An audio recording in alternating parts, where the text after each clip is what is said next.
So much of our curriculum is structured these days, and a lot of times children don't get to write creatively or read the books that they want to read. So we've always done a literacy challenge during the year, some kind of challenge to get the kids, to do a little extra work. That's how it started, as the Royal Reader Challenge. You just have to read 10 books. You had to read different types of books, like when it was Dr. Seuss's birthday, we had to read Dr. Seuss's books. And then they thought, instead of reading, maybe we should get them to write something to practice on the writing. Writing is a huge need, and I thought anything that we could do to help them be better writers would be beneficial for us and for them. I did all the reading last year.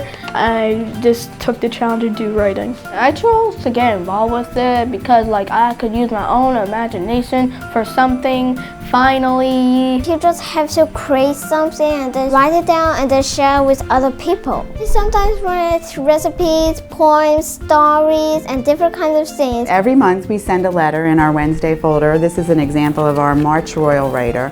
And we try to tie it into something that's going on in the school sometimes, like for Dr. Seuss Day, they had to write poetry in February. And we sometimes tied them into countywide contests, like our January one was the story, and then we use those as our young author story. You just had to write a story, any kind of story you wanted.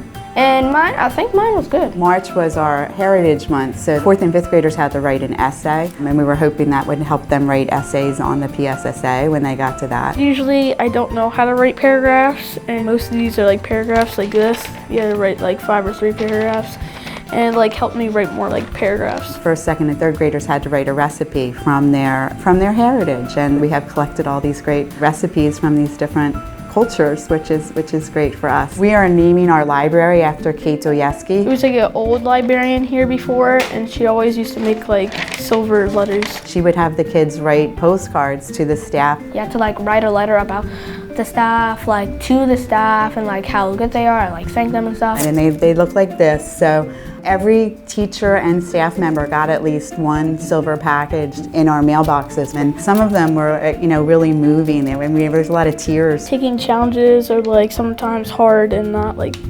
easy, and writing's not bad after all. Every month we have the Student of the Month Assembly, and we call the Royal Writers. We'll call their names. They come up on the stage, and they think it's cool to walk up on the stage. They'll get some kind of pencil or some kind of writing device, their certificate, and they'll get the pretzel. It's a free pretzel that's shaped like a W. Last year they had it shaped like an R for reading. I like that it sort of rewards effort instead of achievement, because sometimes you have these kids that work really, really, really hard and they don't always get recognized. So it's a way for them to get recognized for their effort, not just their achievement. It's very hard to write. There's a lot of components of writing. I once heard it said it's the largest orchestra your mind has to conduct. You have to capitalize, you have to punctuate, spelling has to be good, you have to make a paragraph. So it's making them aware of putting all of those things into their writing. They're getting you ready to what challenges could be in middle school or high school. I think we will try to alternate the reading, the writing, the math as we go along, just to build up those really foundational skills that are so important to the student's success.